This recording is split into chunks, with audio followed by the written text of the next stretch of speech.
Hallo und willkommen. Heute haben wir das Privileg, mit einer der weltweit renommiertesten Persönlichkeiten im Bereich des Tierschutzes zu sprechen, dem Gründer und Präsidenten der Loro-Park-Gruppe, Herrn Wolfgang Kiesling. Guten Tag. Bevor ich aber beginne, möchte ich Ihnen, Herr Kiesling, persönlich zu einer Nachricht gratulieren, die um die ganze Welt ging. Die Geburt von Morgans Kalb. Morgan, der gehörlose Schwertwal, der gerettet wurde und nun Mutter ist. Gratulation. Herr Kiesling, wie hat der Loro-Park denn diese Nachricht von der Geburt dieses Orca-Babys aufgenommen? Nun ja, erstmal, wir sind alle überglücklich, denn man weiß nie, wie so etwas ausgeht. Aber wir haben das Glück, dass Morgan eine ganz leichte Geburt hatte. Es war niemand anwesend, außer unserem Nachtwächter. Und die Geburt ist hervorragend vonstatten gegangen. Abgesehen davon ist das natürlich für uns ganz toll, dass unsere Tiere sich bei uns so wohl fühlen, dass sie für solche Dinge wie die Geburt eines Babys sich wohl genug fühlen, sich heimisch genug fühlen. Und das macht mir viel Freude.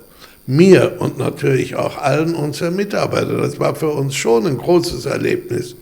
Und ich muss sagen, dass jeder im Betrieb auch recht aufgeregt war über die ganze Zeit. Denn das hat ja ewig lange gedauert, bis das Baby kam. Wir hatten also da Zahlen von vorherigen Geburten und von Geburten anderer Orcas, die eine Zeitspanne von so und so vielen Tagen bis so und so vielen Tagen voraussagten, und demnach haben wir uns also recht lange auf die Orca vorbereiten müssen, weil wir hatten viel früher mit der Geburt gerechnet. Was die Geburt des Orca-Babys im Loro-Park betrifft, wissen wir, dass Sie sehr strenge Tierschutznormen einhalten. Können Sie uns vielleicht erklären, wie Sie dies für die Tiere in Ihrer Obhut sicherstellen? Nun ja, unser Park, der hat natürlich viele Mitarbeiter. Der ist gewachsen. Als wir vor 54 Jahren anfingen, waren wir 25 Mitarbeiter und 150 Papageien. Heute hat sich das erweitert. Wir sind eine Gruppe geworden und beschäftigen wesentlich mehr Leute als die 25 und haben vielleicht jetzt 4000 Papageien in unseren, das heißt in den Gehegen der Fundation. Denn die Papageien wurden ja im Jahre 1994 alle an die Fundation geschenkt, mit der Maßgabe, dass wir auch alle Kosten für die Fundation tragen. Mittlerweile trägt sich die Fundation aber auch schon recht gut bei sich selbst. Nun, als wir die Orcas bekamen, das war ja was ganz Neues für uns. Da kam August Busch von Anheuser-Busch, die Eigentümer von SeaWorld waren, speziell zu uns. Und der hat uns eine Menge von Auflagen gemacht, die wir zu erfüllen hatten und die auch vom Personal von SeaWorld überprüft wurde. Und diese ganzen Listen und Aufzeichnungen, die wir täglich machen müssen, wo jedes Gramm, was eine Orca frisst, festgehalten wird, da muss man dabei berücksichtigen, dass die Orcas nicht nur eine Fischart essen, sondern viele verschiedene.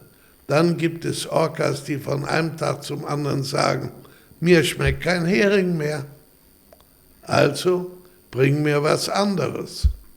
Und somit haben wir riesen Kühlhäuser auf 28 Grad runtergetrimmt, minus.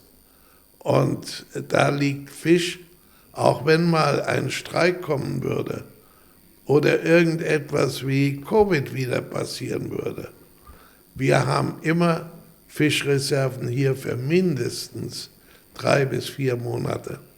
sodass wir unseren ganzen Bestand, ob es sich jetzt um Orcas, Delfine oder Pinguine, die übrigens auch jeden Tag 300 Kilo Fisch verbrauchen, die Pinguine. Da brauchen wir schon Fisch. Mhm. Und das kommt so ungefähr auf 1 Tonne am Tag. Dass wir das alles bei uns haben. Und darüber wird gewacht. Gewacht wird auch über die Medizin. Unser medizinisches Team, 4 Vets, also Veterinäre, 3 Assistenten, 3 Leute im Labor, die kümmern sich auch jeden Tag darum, dass es den Tieren gut geht. Und ich will auch alles wissen. Ich bin interessiert an allem, also bekomme ich laufend die Reports. Aber die besten Reports bekomme ich eben, wenn ich durch meinen Park laufe und treffe jemanden, dann ist meine Standardfrage, wie geht's denn heute? Was macht das Geschäft? Und dann gucken wir uns an und dann kriege ich einen Report, so wie bei ihm der Laden läuft. Und da erfahre ich sehr viel. Nun, wir haben unseren Tieren hier im Loro-Park Freiheiten gegönnt oder versichert, dass sie keinen Durst und keine Fehlernährung haben, dass sie Freiheit von Unbehagen haben, dass sie Freiheit von Schmerz, Verletzungen und Krankheit haben, dass sie Freiheit von Angst und Leiden haben, aber auch, dass sie Freiheit zum Ausleben natürlichen Verhaltens haben. Das heißt, also auch Sex ist erlaubt. So, und jetzt komme ich zum Sex.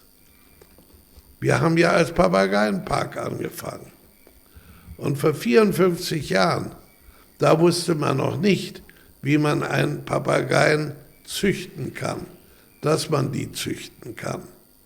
Heute züchten wir in der Brutstation von der Loro-Park Foundation circa 1000 und mehr Papageien jedes Jahr. Wir wissen jetzt so ziemlich alles. Und sehen Sie, wir haben auch welche ausgebürgert. Und die wir ausgebürgert haben, die haben schon wieder Junge in der freien Natur. Also es geht.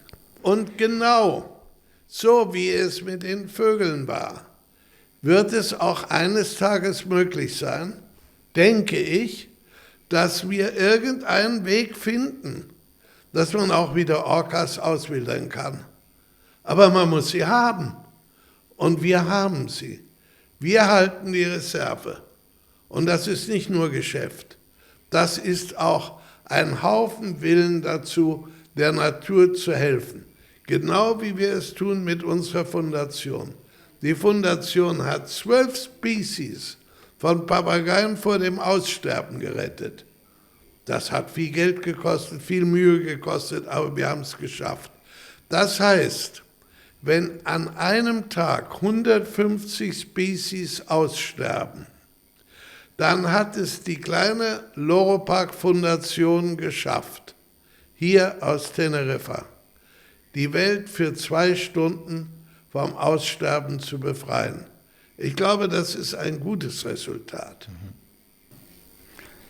Also wie ich sehe, also diese ganzen strengen Tierschutznormen, die sich hier auf diese 5 Freiheiten basieren, sind Teil ihrer Unternehmensphilosophie. Aber ich sehe auch, dass Sie konstant mit Ihren Mitarbeitern zusammen sind und über das Wohlergehen der Tiere in Ihren Einrichtungen sprechen, wie glücklich sie sind und wie es ihnen geht. Was würden Sie denen sagen, die behaupten, dass die Tiere im Loro-Park nicht glücklich sein könnten? Also erstmal wird das in den Raum gestellt. Das ist wissenschaftlich von niemandem bestätigt. Dagegen haben wir wissenschaftliche Bestätigungen, dass es den Tieren bei uns genauso gut geht oder besser geht wie denen in Freiheit. Denn wir haben Tiere, die jeden Tag ihr Futter haben. In Freiheit ist das nicht so sicher. Die Verschmutzung der Meere, das Plastik, was darin herumschwimmt. Wie viele Tiere liegen verendet an den Stränden? Und dann, wenn man sie aufmacht, sind sie voll von Plastik oder irgendwelchen Unrat. Nein, unseren Tieren geht es gut. Und davon lasse ich mich auch nicht abbringen, weil ich es ja sehe. Wenn unsere Trainer morgens zur Arbeit kommen, das ist eine freudige Begrüßung. Und über den ganzen Tag sind unsere Tiere gerne und wohlbehalten mit unseren Trainern im Spiel. Ja, bei Ihnen sieht man, dass Tierwohl an sich eine Wissenschaft ist. Es ist nicht unsere Meinung, sondern es ist wissenschaftlich belegt und das ist also sehr, sehr wichtig.